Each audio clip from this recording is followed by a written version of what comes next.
Well, why? You're Dr. Bunty 19 and beyond. Pulling up. Uncle Kibuta.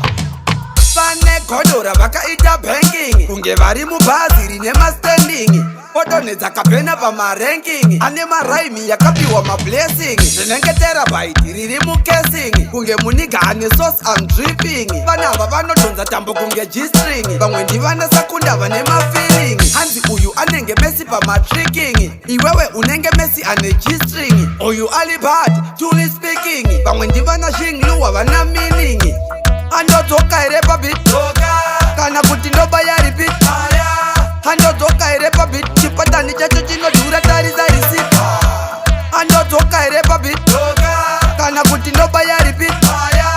andodzoka ere pabit chipatani chacho chinodhura tarisa receipt hanzi iwewe unovaita killing vapana vako uvaite babysitting ndovaona ndakagara musiling vanenge vari pasi vari kuda beating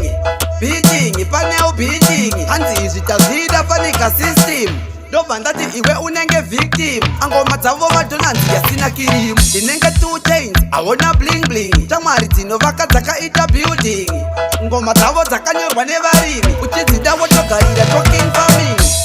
andodzoka ere pabit kana kuti ndobaya repeat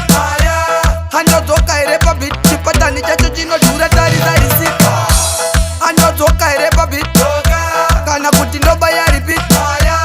andodzoka ere pabit chipatani chacho chinodhura tarisa receipt vane godora vakaita banking kunge vari mubhazi rine mastanding odonedza kapena pamaranking ane maraimi yakapiwa mablessing zvinenge terabyte riri mukasing kunge muniga ane source and dripping vanava vanodonza tambo kunge g-string vamwe ndivana sakunda vane mafeeling hanzi uyu anenge mesi pamatricking iwewe unenge mesi ane g-string uyu alibad truly speaking vamwe ndivana shingluwa vana meaning andodzoka ere pabit kana kuti ndobaya repeat